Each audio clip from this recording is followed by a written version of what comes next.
Pemirsa, kita akan memasuki Habarnang Panambayan. PT Karisma Inti Mitra akhirnya menyerahkan lahan milik pemerintah Kota Banjarmasin yang di atasnya berdiri lahan bangunan Mitra Plaza Banjarmasin. Kemudian setelah diserah terimakan, kembali dilakukan perjanjian kerjasama terkait pengelolaan bangunan dengan jangka waktu 30 tahun ke depan dengan PT Karisma Inti Mitra. PT Karisma Inti Mitra akhirnya menyerahkan lahan milik pemerintah Kota Banjarmasin yang di atasnya berdiri lahan bangunan Mitra Plaza Banjarmasin. Penyerahan tersebut ditandai dengan penandatanganan berita acara serah terima antara Wali Kota Banjarmasin Ibnu Sina didampingi Wakil Wali Kota Banjarmasin Arifin Nur dan Wakil Ketua DPRD Banjarmasin Matnor Ali Ep dengan pimpinan PT Karisma Inti Mitra di Kampus Wisdom, Jalan Kompleks Semanda Permai, Kelurahan Sungai Lulut, Banjarmasin Timur, Baisukan, Jumat 31 Maret 2023. Kemudian dilanjutkan dengan penandatanganan perjanjian kerjasama terkait pengelolaan bangunan yang sudah diserahkan tersebut. Kita lakukan dan saksikan adalah PT Karisma Inti Mitra menyerahkan bangunan Mitra Plaza yang dikuasainya kepada pemerintah Kota Banjarmasin. Silakan Pak Rudi ditandatangani serah penyerahan kepada pemerintah kota. Mitra Plaza menjadi miliknya pemerintah Kota Banjarmasin yang dikuasai oleh PT. Silakan.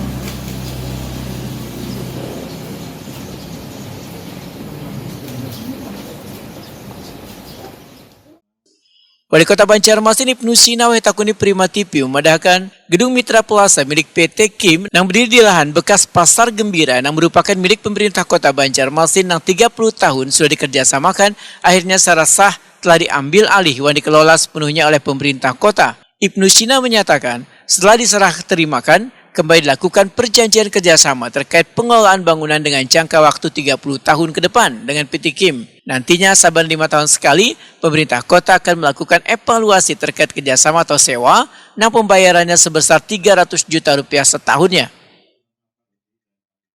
Yang perjanjian hanya satu sebetulnya untuk legalitas perpanjangan.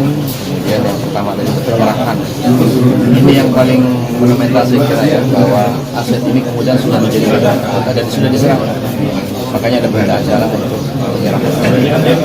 Kemudian ini dikerjasamakan kembali dengan PT untuk jangka waktu 3 tahun sesuai dengan syarat dan ketentuan yang sudah disepakati dalam akta perjanjian. Alhamdulillah ini bisa kita selesaikan dengan sebaik-baiknya dan setelah 4 tahun ini sudah menjadi clear lah, dan ini menjadi contoh untuk saya salah satu kata yang kerjasamakan dengan pihak lain. Mudah-mudahan seperti itu manfaatkan dari masyarakat dan warga kita. Sementara itu, mediator Saipuddin memedahkan pertemuan ini menjadi solusi bagi seberatan pihak sekaligus memperjelas status hukum aset bangunan Mitra Plaza Banjarmasin. Menurut Saipuddin, banyak yang menjadi pertimbangan sampai adanya kesepakatan karena sebelumnya akan pernah diperjanjikan bila sehabis hak guna bangunan akan menjadi milik siapa.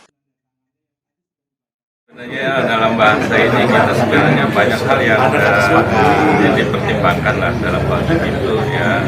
Karena kita juga ingin sekali lagi kan dulu sejarahnya pembangunan Mitra Plaza ini diminta oleh wali kota zaman dulu untuk bikin sesuatu bagi Kota Banjarmasin.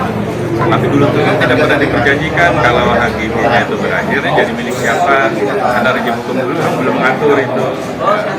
Nah ini yang jadi masalah kemarin ya, daripada kita nanti keras-kerasan masalah itu. Nah ini kan yang kita carikan solusinya.